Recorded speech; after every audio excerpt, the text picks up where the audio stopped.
In this video, a Pakistani national ordered a hit on a child. Yes, such is the news, and the evidence has been uncovered. What could have happened? What caused this? And why would a grown-up Pakistani man order a hit on a child that is a school kid with a bright future ahead of him? Let us watch the news as we uncover this barbaric behavior and shocking news. Well, this coming in this evening, a new suspect has been arrested in connection with the gruesome killing of 14-year-old Likhona Fose. The Pakistani spaza shop owner is alleged to have issued an instruction to have the teenager killed. The teenager was found mutilated in an open field not far from her home after going missing. Now, tensions have heightened in Durban deep with the shop belonging to the suspect being looted. The other accused, Gruesome, appeared before the Roodepoort Magistrates Court on murder charges, and his case has been postponed to next month. Johannesburg Public Safety MMC Mgeni joins us now for an update. MMC, a good evening to you. Thank you so much for joining us. This new development, of course, we have known about the suspect that was arrested yesterday, but now the latest development, a new suspect, a Pakistani spaza shop owner. Tell me about how we got to this information and to this point. No, thank you very much. Look, the community at this point in time have been very instrumental and very assistive in terms of cracking the whole case. When the public safety department, when we went to the memorial service, we've indicated that we are giving 24 hours that we're going to find this, the criminal. And then while we were busy speaking, there was a tip-off that there's a person that was last seen with Likhonas. So we actually followed that up, and the woman, we've been talking to her and everything. We met up with that woman. And then when we actually plotted 3 houses, of which there's, that house where the suspect stays, and then there was another house where the girlfriend stays, and then there was another house, but it was the house in question. So it was the last scene with that guy entering the house, and they've never seen her coming out again. So Likhonas was quite a very bubbly person, an outgoing person, and hanging out. And then there was this other spaza shop they used to hang out with the friends and everything. So from the tip-offs now of the community, there's an allegation that also that spaza shop's owner that is there were some issues, but we cannot say what is happening. But also there's part of the people that were involved in terms of actually keeping her.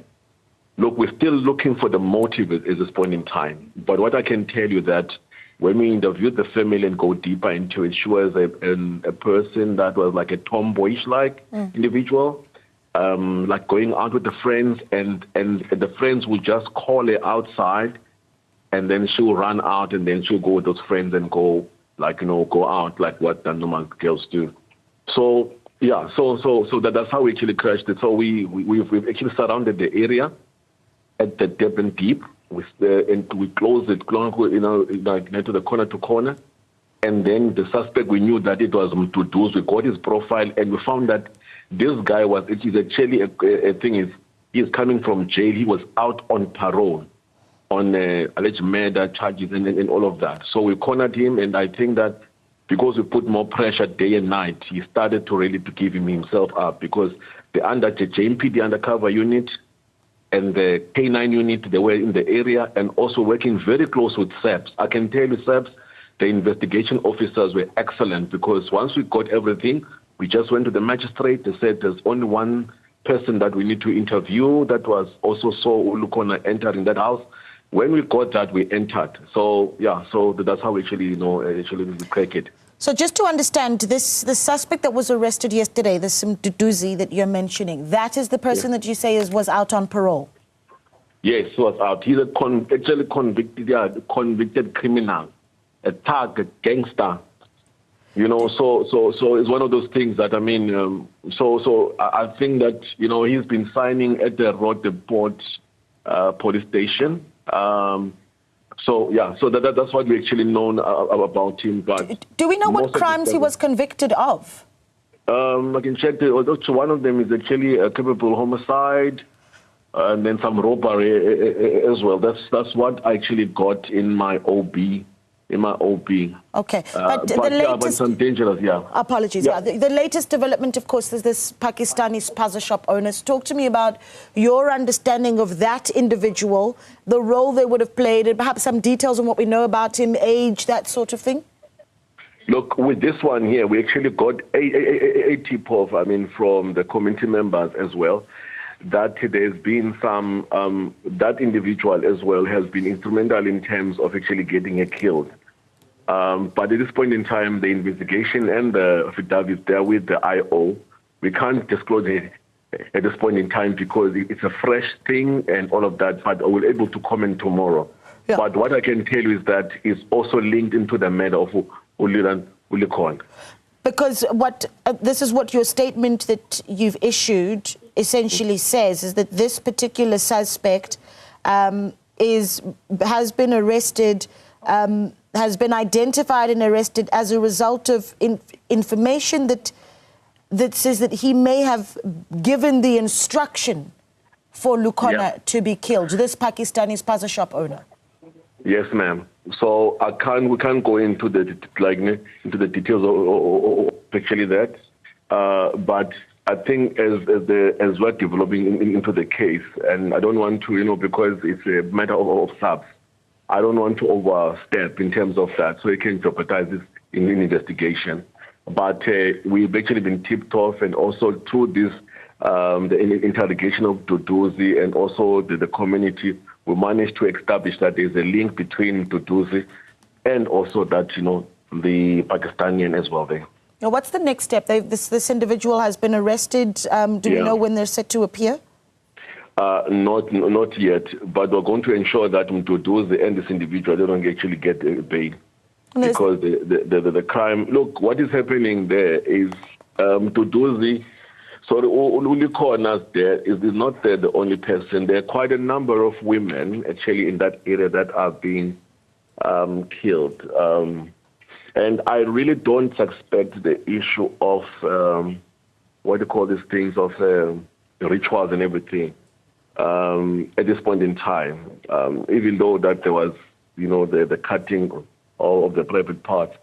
It looks as if it's more in terms of the GBV and, you know, violence against women and actually all of that. And then also Likhona being more of a tomboy, you can say a lesbian, you know, that actually stigma as well can actually play a role, because when I asked the people around and all of that, I mean, that was kind of a thing, you know, that is there in terms of that. So, yeah, so we are going to follow up on the case very closely. But I saw that Tim was applying for the bail, but our attitude is that he must not actually get a bail. I mean, he's a second offender, you know, so really, he's actually, you know, the flight risk. But look, we will keep you guys updated in terms of that. And what I've learned, or we've learned from this, the community plays a big role. And secondly is that my colleagues from the SEPs and also from the JMPD, I've told them that they must, when the lead is fresh, when something has happened, we must not waste time and all the documentation. We must look at the lead. That woman that actually told the community kept on calling us that they see something of this nature like that. And then we, at the JMPD and some of the guys with SEPs, we didn't sleep. We're going after this case and looking at the suspect and anyone actually know, because we've got all the plots in terms of she went out at home, she went to a place called a garage, which has an entertainment area, and then from there she went to Deep Clove. There was a bash there as well. So there's quite a lot of things that we've So we're going to follow it up and ensure that this case is fine. You know, MMC, I understand that you obviously have limitations of what you are able to share with us, but just a few more issues, if you'd allow me. This Pakistani spaza shop owner that has been arrested, that you believe is involved in the murder of Likhona Fose, is this individual known to Likhona's family, and what has been the response from the family? No. He's not. To be honest with you, is that what the uncle said is that Likhona was an outgoing person, and people, his friends or people who were looking for him and whoever, they did not enter the house, because it was, the people were like, tomboyish and like that. And then there was that kind of a stigma, sort of. So most of his friends, but they knew, like, quite a very small number of people who she was close with and who she used to interact with, especially young kids going to school. It was more school. But other people, like maybe she would know by the shops and other individuals, they did not know at all. So it was up to us to really go and dig in terms of who saw her first, who called Likhona on that day, because they're saying that someone actually called her and then she went out and then she never came back. So we had to find out in terms of that. So we would not know in terms of the link, but through the community and also those who actually have seen her, and also some on the circles of hers, is that there's a link in terms of the Pakistani was one of the people who actually ordered the hit on that. But look, we're going to look into this thing, and I don't want to divert much because I understand that's and I understand as investigations go on. Just one last thing, and I will release you, MMC. You mentioned earlier that in the area of Durban Deep, the community sharing information with authorities that there have been other murders of women. I mean, are you able to give us some details on those women that have been murdered? What information we know about those attacks? Yeah, no, there was another person was found murdered, but we're still investigating that. We're actually going to be zooming in. I mean, there seems to me now to be a lot of GBV cases which are on the rise. In Durban Deep, there's one in Diepkloof, currently. A woman was actually shot by a boyfriend. And then also there's a heightened activity at the Protea North area where that guy went inside Pick and Pay and he shot the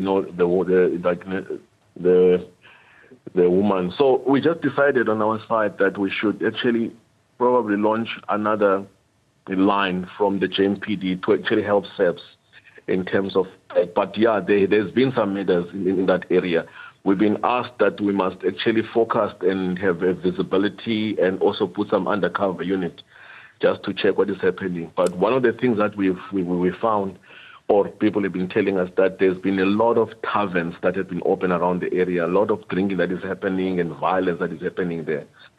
But the murders of other women in Durban Deep that you mentioned, MMC, I mean, do you have dates as to when those bodies were discovered, that body? If I still remember quite well, 2 weeks back or so, 2 weeks roughly, two weeks back.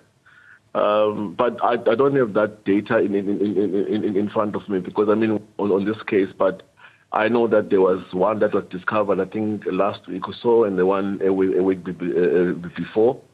So there is quite a lot of murders of women around that area there, of which we are going to zoom in. Most probably maybe Friday or so, we might just get the profile in terms of what is happening. I mean, since that we've asked, I can actually come back and actually profile in terms of the numbers of murders around the area. That would be great. But if you remember, that area is an area that is infested with the Zama Zamas. That's the first area. It's in Amatole. It's Amatole, Durban Deep, Solplaatje area, the whole triangle. That's where, when we had a meeting, it's Ward 127, when we had a community meeting there, while we were busy talking, 4 women were dragged into the mountains and raped by the Zama Zamas in that area. So a new trend now is that they will take the women from that area. The Zamas will take the women and they will take them into the belly of the earth. And then they will ask for some ransom. So this is the new development which is actually happening there. So Zama Zamas, instead of taking out some gold that is there or whatever pressure that is there, now there's an extortion and a kidnapping, for ransom and all of that. But I know that area, anyone can actually tell you that those Zama Zamas, some of them used to take women from the community, take them into the mountains, or they would take them into the belly of the earth, and then they will ask for money. MMC, but it's fine. Don't despair. Don't despair. We are onto it. It has gone quiet now.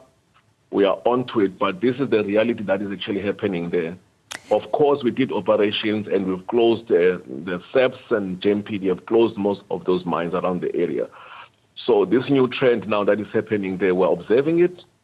But we'll probably come back and then we'll give more light in terms of the crime patterns around the area. And please, MMC, we really would appreciate it. Likhona Fose, I mean, what has happened to this little girl, having shocked the nation. Bad. Yeah, and that then was bad. I couldn't sleep. It was. I mean, and here's the reality: when we tell the story to South Africans as a news broadcaster, we also need to, remind our viewers that it is a difficult story to hear. We need to have those disclaimers. So, MMC, we do appreciate your time. MMC there for Public Safety in the city of Johannesburg, Councillor Dr. Mgcini Tswaku, giving us an update on the Likhona Fose matter. The latest being a new suspect has been arrested. This is a Pakistani spaza shop owner in Durban Deep, having been arrested in connection with the murder. Another suspect, of course, having claimed that the Pakistani spaza shop owner gave the instruction for the murder of the 14-year-old little girl. This is after Mduduzi Mnisi made a brief appearance in the Roodepoort Magistrates Court.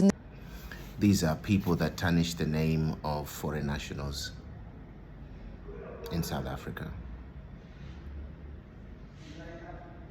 Every foreign national that is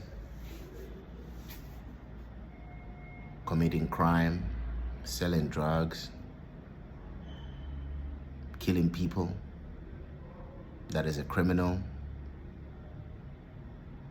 must face the mighty hand of the law. And an example must be set of these individuals, because if they get arrested and they come out, such will never end. It's high time that the government put harsh sentences and measures on such cases so that those that see can learn a lesson to know that human life is to be respected. No one is to take the law in their own hands, that you cannot do as you please. The country has laws and regulations, and those are to be observed, adhered to, and complied with. Let me know your thoughts on why you think this is. Why would a man, irrespective of nationality, but why would a grown man want a child dead? Let me know your thoughts in the comment section. In this platform, we are committed to giving you news, not just to entertain or inform you, but we are focused on shifting the paradigm, sharing ideas. We want to hear from you. Why do you think this is? Is this acceptable? Definitely not. But let me know your thoughts on what you think. I want to hear your take on this. Thank you so much for your time, for watching this video. Kindly subscribe if you haven't done so. God bless you.